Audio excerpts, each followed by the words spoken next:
Your wish?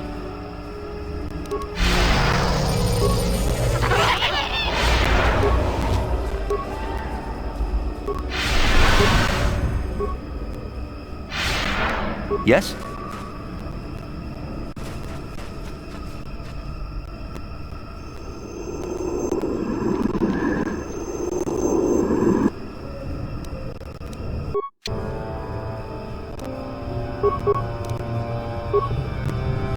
What? That is what a Jedi can do.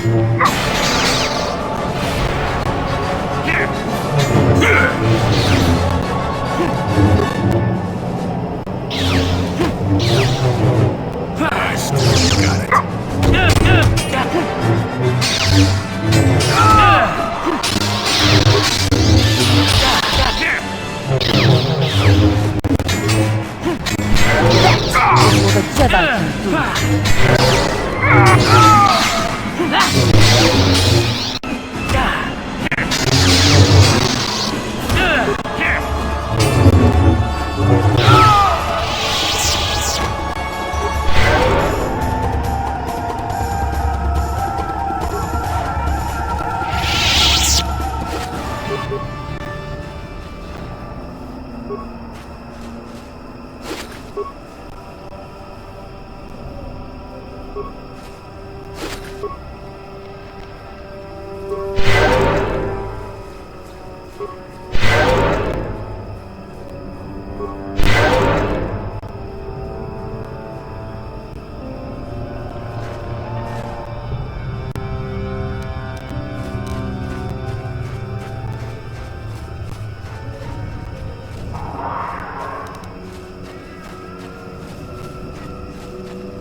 Yes?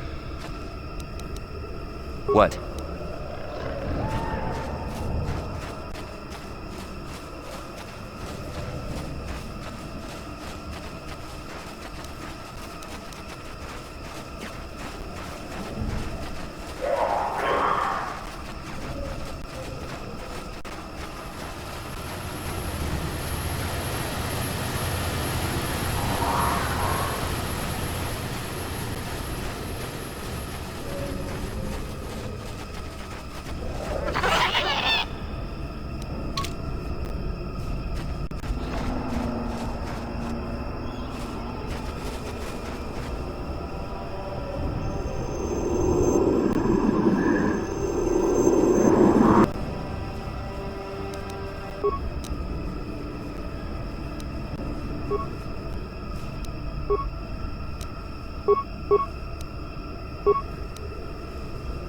What?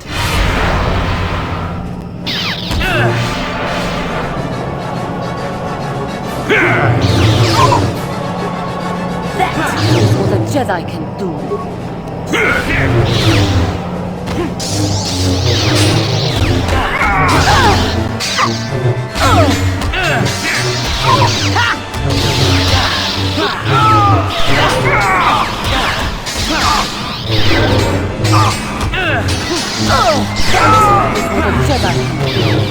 Take that!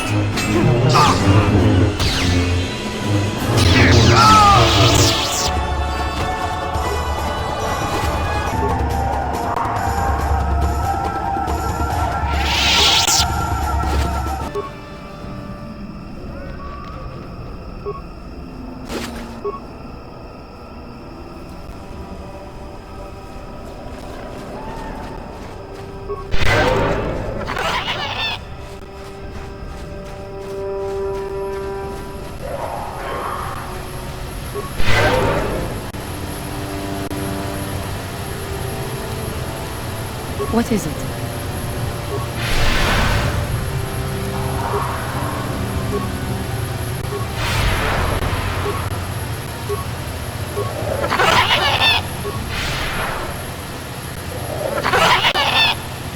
What?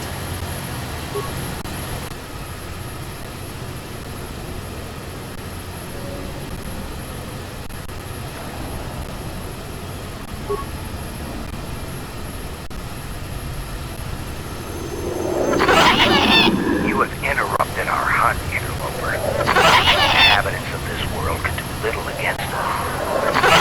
Enemy a threat, our training here will continue without your interference.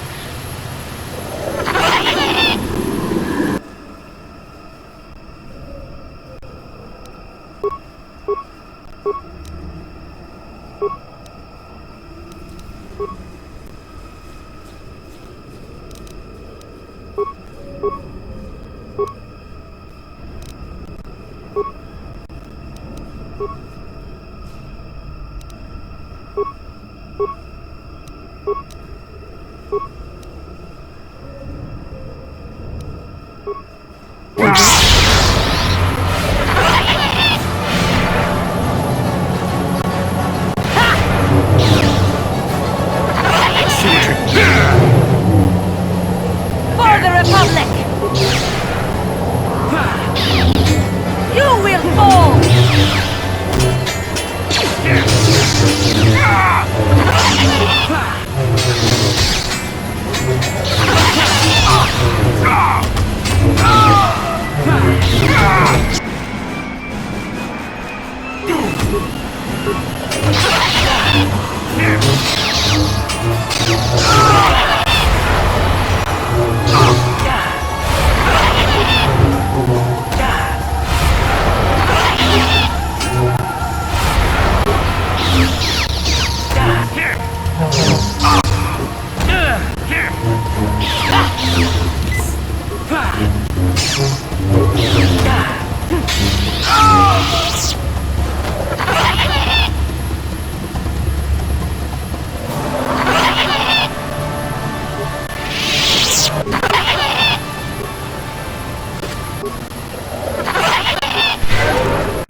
order!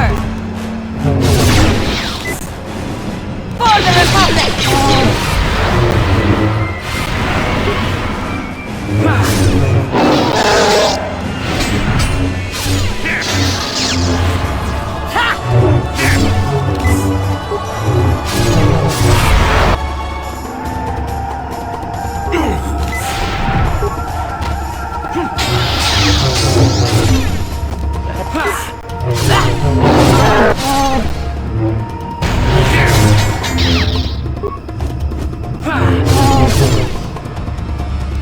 What is it?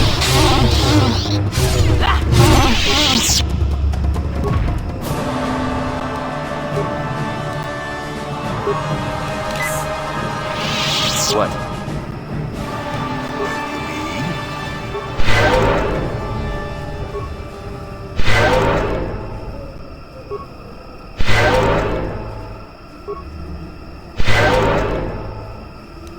What?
You will fall!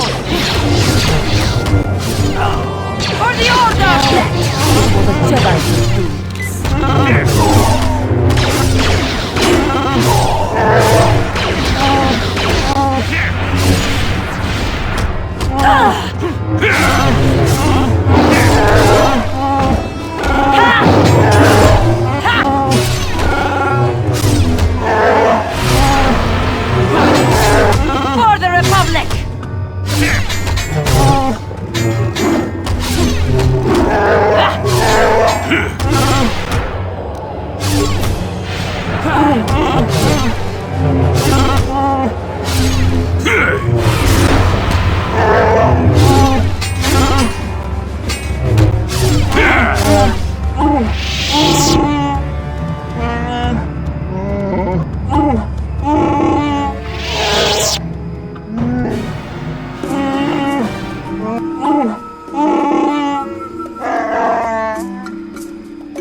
I think I begin to see what has occurred here.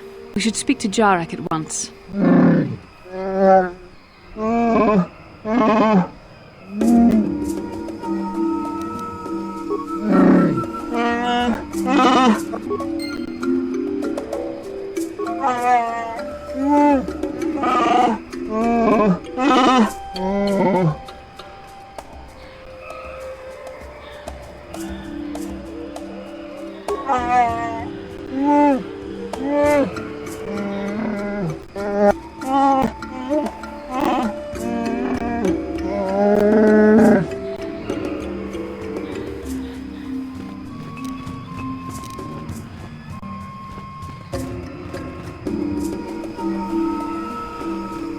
So, Bastila, I heard a rumor that the Vulkars captured you without much of a struggle. It must be embarrassing to be bested by a handful of street thugs. There were extenuating circumstances, and I can assure you, it took far more than a handful of Vulkars to subdue me.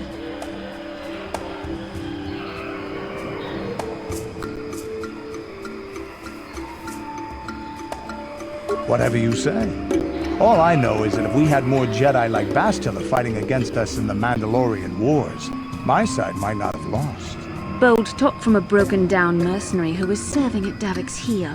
I'd call you his pet cat hound, but they have enough loyalty not to turn on their masters. Insults? Maybe if your master had trained your lightsaber to be as quick as your tongue, you could have escaped those Vulkars, you spoiled little Jedi princess. I was not spoiled. I was given the same training as everyone else in the Order. You are nothing but... No, I must not do this. There is no emotion. There is peace. That's the problem with you Jedi. Always chanting about peace and control. Never up for a good fight. Well, except for Revan, I guess. Enough, Mandalorian. I won't rise to your bait anymore. The game is over. Let us continue on with what we were doing.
How sad.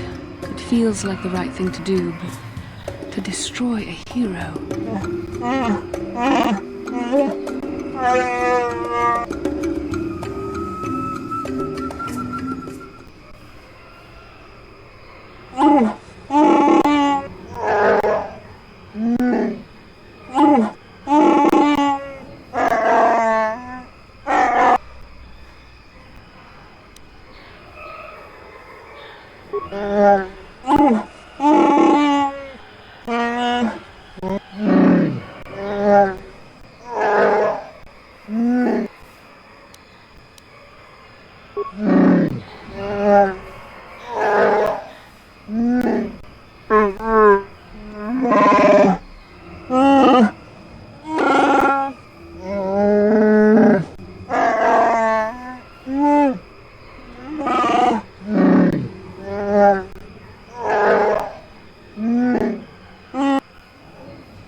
How can I help?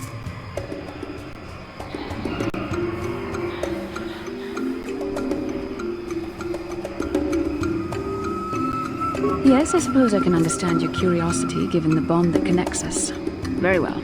I'll tell you a bit about myself. I was found to be strong with the Force at a young age, as most Padawans are. As a girl, I was given to the Order to be trained. When I joined the Order, I left my family on Tal Ravan, as all Padawans do. My family is still there, the last that I heard. I've had little contact with them, as it is discouraged. Relationships with family members are fraught with powerful emotions. Such extremes are to be avoided.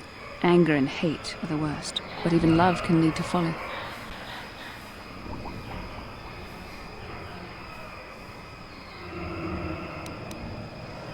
Like all who join the Order, I have learned to embrace the life I've chosen. I had to let go of my attachments to my family.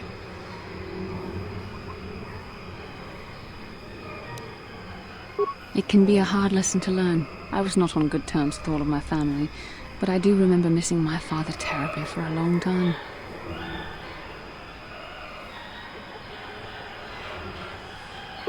I was not on good terms with my mother. I was only a little girl when I left, but I was old enough to resent her and the way she treated my father. She pushed my father into treasure hunting. I spent all my young life on ships, traveling from one false lead to the next. She whittled away my father's entire fortune, and I hated her for it. I think she was relieved to give me to the Jedi, but my father was heartbroken. A child is too young to understand the sacrifices that must be made. It's better if they have no contact with their family once they're removed. Once I was older, I realized the wisdom of this policy. A Jedi must do what is needed, personal desires notwithstanding. Love can only obscure and confuse the matter.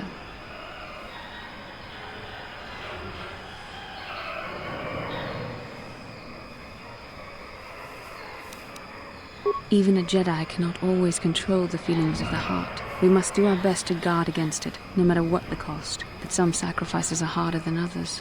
I do not wish to discuss this anymore. I would rather return to our mission.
Ikukuno no ba mulirati kun. Tonghit kun chonting. Ne bobo. Takom justach miki grabalmogo. Kachi ita hodunga. Ronda di hodunga kun honkabi. Wana kun bez ching palamule. Achuta. Wonga kun bistolpi kikuyana. Dong.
Yeah, what do you want?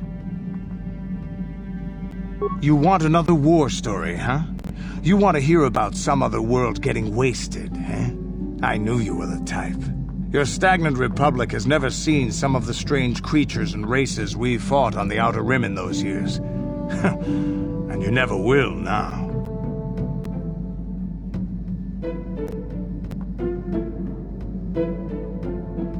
If a world isn't strong enough to defend itself, it's basically forfeit.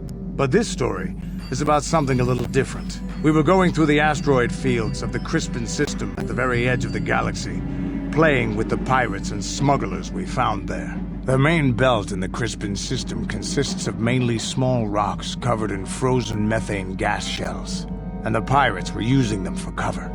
Ha! I remember using a thermal generator to cause the outer layer of one of the asteroids to vaporize in a picosecond. It blew out and shredded the 3 smugglers using it for cover. But that was a mistake. The asteroid I had targeted was smaller than most, maybe a dozen meters on a side. On the outside, it looked the same as any other, just a ball covered in frozen gas. But something must have been inside it, something inactive in the cold. The heat of my blast might have triggered something or woken something up. After I'd hit it, spots of light and heat appeared all over the thin shell, still covering it, evaporating the gases. What lay underneath looked like some sort of rocky growth. A deformed rock, pitted by scores of micrometeorite scars. I think something even older might have been inside that. Maybe, but maybe not. It started rotating faster and faster as we watched it. After a second, it started spraying fire, thermal projectiles that melted our armor like wax. We were caught completely by surprise. Before we could counterattack, it fled at an incredible speed. We couldn't catch it, but we could follow its hyperspace wake. We followed its trail as far as we could, heading away from the galactic core. When it finally led beyond the edge of our galaxy, we abandoned our efforts. Anything that wants to commit suicide in that great void is not worth our trouble trying to catch. That's the only story I have for now. I'll tell you some more stuff later if we get the chance. Is there something else you want to know?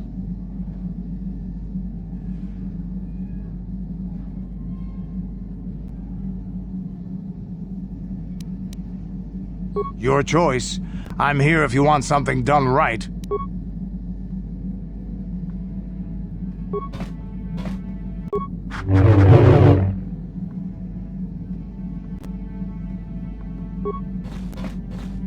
Statement. HK-47 is ready to serve, Master. Statement. I know some elements of my functionality, Master, but not all. Qualification. I suspected that it might, Master, but without memory, I had no way of knowing whether or not I knew that was true. Qualification. Not so much, Master. I spoke out of ignorance. I assumed the Ithorian was responsible for my memory loss. That does not mean I am not a fully loyal droid willing to serve its master. Right, Master?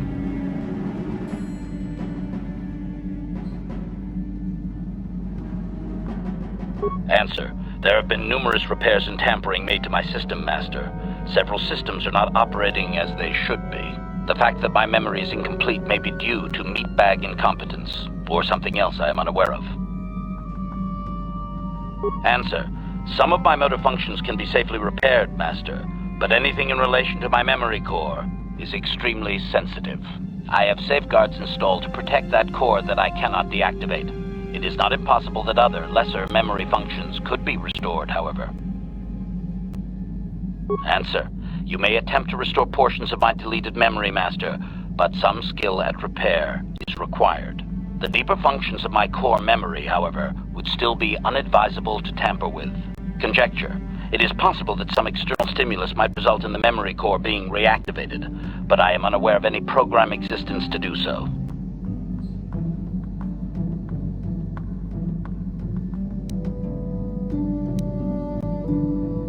Conjecture.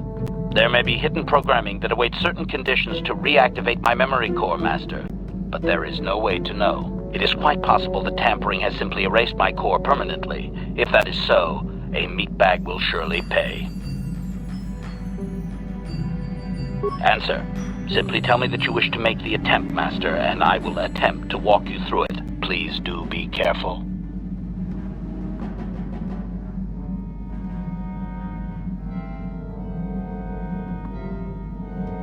Affirmative. If you believe your skills are up to the task, Master, then I can certainly guide you through the process. Request. I only ask that you be oh so very careful, Master. I am too valuable and well-crafted to perish at the hands of ineptitude.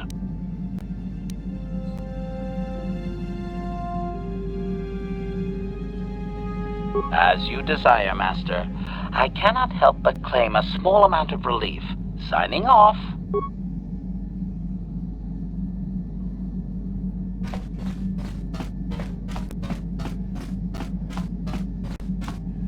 Hey there, what can I do for you?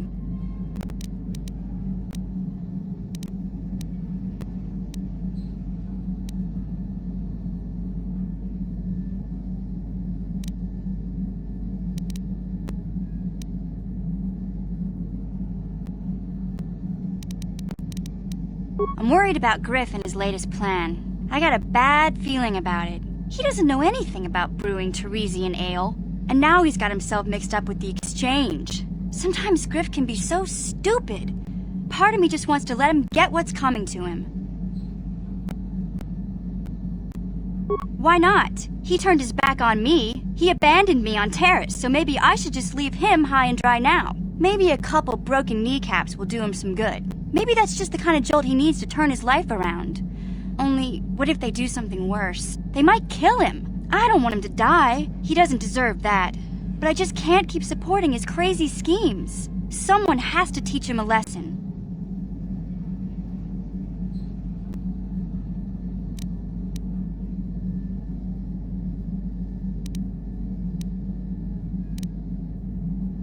Yeah, I guess you're right. I'm not gonna change him. Griff is gonna keep on being Griff. Maybe if we get these tack glands for him, things will work out. Or maybe he'll finally see the light and turn over a new leaf. I know it's not likely, but it's all I have to hope for.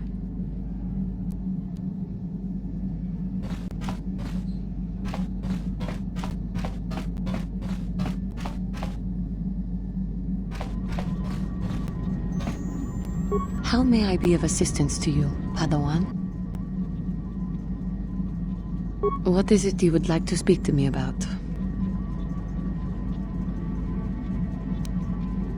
I have been thinking much about our journey, and I am grateful and honored that you have accepted me with you. I am not used to such unbiased acceptance from one who is nearly a stranger to me. We Cathar do not make friends easily, or for long. Even on Dantooine I remained alone. Not ostracized exactly, but separate.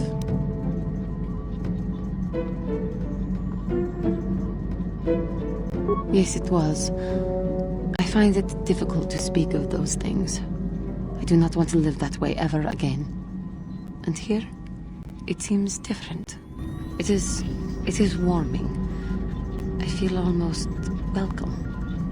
Needed. You seem to be very decisive when it is required of you. It is reassuring to know that I can count on someone like you.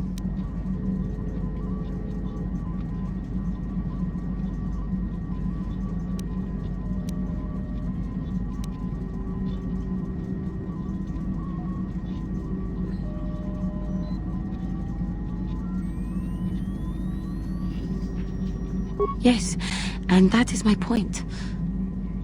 I find it difficult to explain. It is so different from what I am used to. Just thank you for accepting. Well, I suppose I have not talked very much about the Jedi I met back home. All of them, were so very invigorating. They were so very alive, so full of hope and energy and zeal. In retrospect, I can see it was a little bit tragic.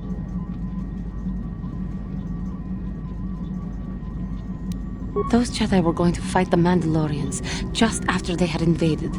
Many of those Jedi perished in the fighting, but to us, they seemed invincible.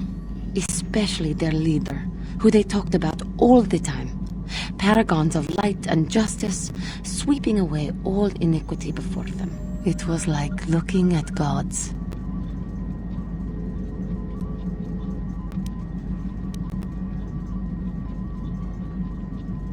I know that.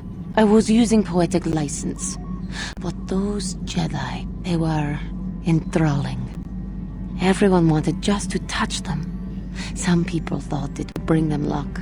Not that the peace they brought lasted very long. The Jedi left. The people grew complacent. Those who had been wronged saw their chance at revenge. And so the cycle continues. The oppressed become the new generation of oppressors. The human oppressed, that is. The non-humans were never treated well in any case. We felt the brunt of both administrations.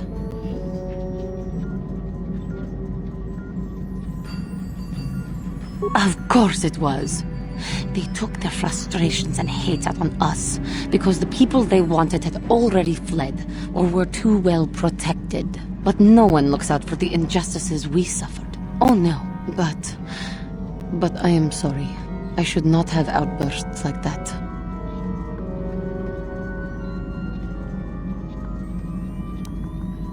I know, and I must be ever careful that I do not fall back into those ways again. I thank you for your support. My outburst was uncalled for, but you did not lash back at me.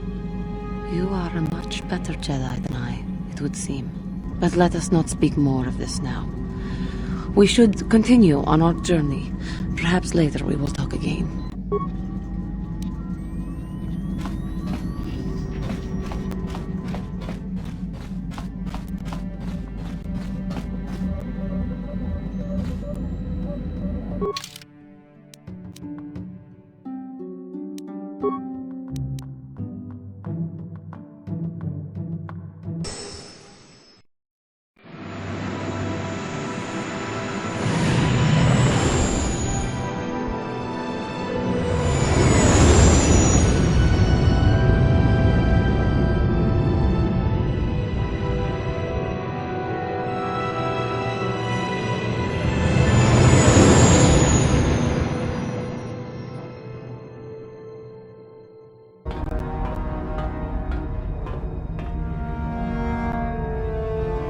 Calo Nord is dead, Lord Malak. He has failed in his mission. Forgive me.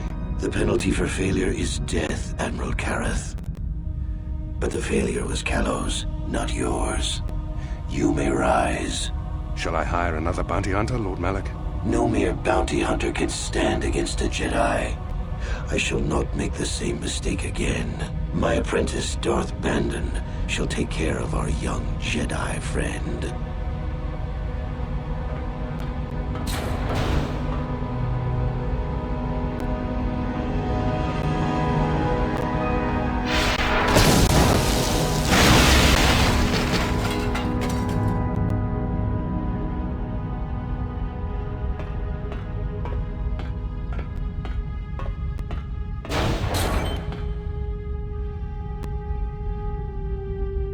Find Bastila and bring her to me, alive if possible. As you command.